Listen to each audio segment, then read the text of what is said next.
Look at your life for a second. Not your job, not your money, not your image. I'm talking about the feeling you wake up with when no one is watching. Here's the brutal truth. Your life will never rise above your self-esteem. Talent without it becomes self-sabotage. Love without it becomes disbelief. Opportunity without it becomes avoidance. In the next 10 minutes, I'm going to show you exactly why this happens and how to rebuild your self-esteem from the ground up.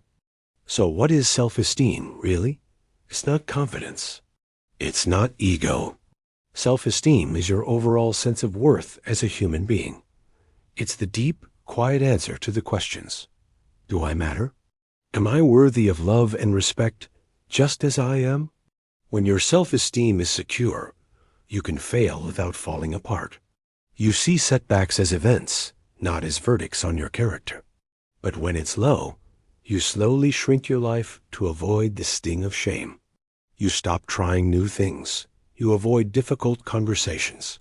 And you settle for less than you deserve. All because the risk of feeling not good enough is too great. Think of self-esteem as the operating system of your life. It's the background code running every single program, every decision, every interaction. If your fundamental OS says, "I'm not enough," you will act like it, even while you're chasing bigger goals. You'll find yourself constantly over-explaining your choices, people-pleasing to avoid conflict, and procrastinating on the very things that can move your life forward. That procrastination? It's often not laziness. It's your brain's defense mechanism, desperately trying to avoid a situation where you might fail and confirm that deep-seated fear of being inadequate. You're not lazy. Your brain is trying to protect you from what it perceives as the ultimate threat, shame. But here's the twist, and this is the most important part. Self-esteem isn't who you are. It's what you learned. Nobody is born with low self-esteem. It's a program that gets installed over time. It starts with early attachment experiences. Did you feel seen and valued for who you were, or only for what you did? Then comes the constant comparison in school, on social media, in our careers. We're handed a scoreboard for life and told our value is tied to our rank. This performance-only love teaches us a devastating lesson. Your worth is conditional. You are loved if you succeed, if you achieve, if you are perfect. It's no wonder so many of us feel like we're walking on a tightrope, terrified of the fall. Two major traps keep people stuck in this cycle. The first is ego. Ego is loud, defensive, and needs to feel superior. It builds its house on a foundation of comparison. I'm good because I'm better than them. The problem? The moment someone else achieves more, or the moment you fail, the entire structure collapses. Ego is a fragile shield, not a solid core. The second trap is contingent worth. This is the voice that says, I am valuable only if I succeed. I'm worthy only if I'm productive. I'm lovable only if I'm perfect. This ties your entire sense of self to external outcomes you can't always control. A bad day at work doesn't just feel bad. It becomes proof that you are bad. A failed project isn't just a learning experience. It's a verdict that you are a failure. Both ego and contingent worth are incredibly unstable. They both collapse under the inevitable pressures of life, leaving you feeling worthless. So how do we break free?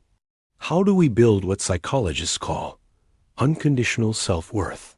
It starts with practical, concrete tools. Tool number 1. Put your inner critic on trial. That voice in your head that says you're not smart enough, not attractive enough, not capable enough. It's a terrible witness. It exaggerates, it lies, it focuses only on the negative.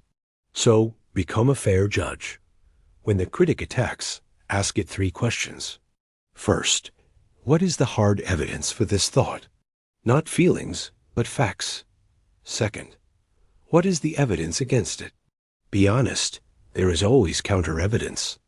And third, What would I tell a dear friend if they were saying this about themselves? You would never speak to a friend the way your inner critic speaks to you. This exercise isn't about pretending the negative thought doesn't exist. It's about challenging its authority and seeing it for what it is: a biased, unreliable narrator. Tool number 2 is self-compassion. This is often misunderstood. It's not self-pity or making excuses. Self-compassion is treating yourself with the same kindness you'd offer a friend when they're struggling. It has 3 simple parts. First, acknowledge the feeling. This hurts, or I'm really struggling right now. Second, recognize your shared humanity.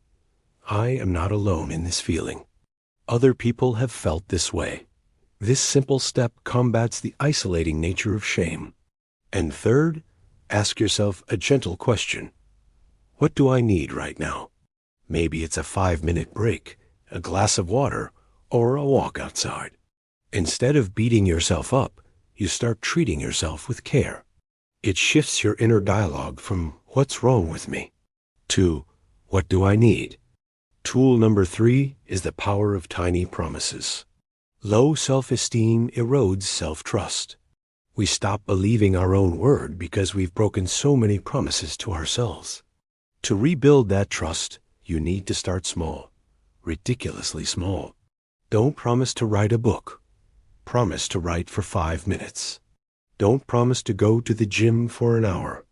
Promise to put on your workout clothes and do 1 push-up. Read 1 page. Take 1 small step. The goal isn't the outcome. It's the act of keeping the promise. Each time you keep a tiny promise to yourself, you cast a vote for the person you want to become. You are literally rewiring your brain to believe that you are someone who follows through. Consistency here is far more important than intensity.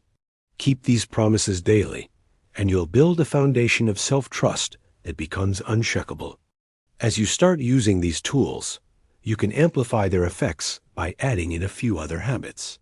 Incorporate movement into your day. It's not about getting a perfect body.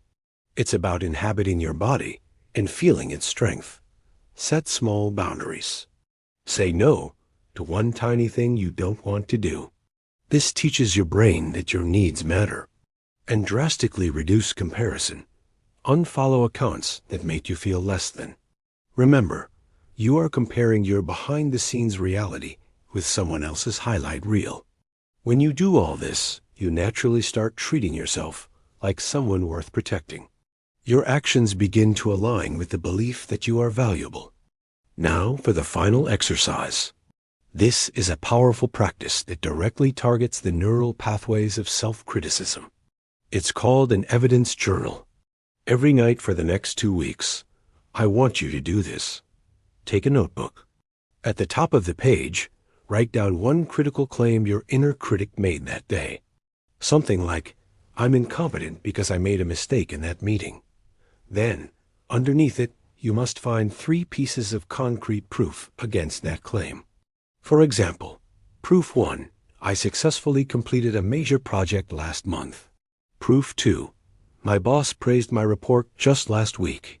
Proof 3, a colleague asked me for help on a difficult task today. Finally, at the bottom of the page, write 1 fair, balanced sentence that combines both sides. It might sound like this: even though I made a mistake in the meeting today and felt incompetent, I am generally a capable and valued member of my team.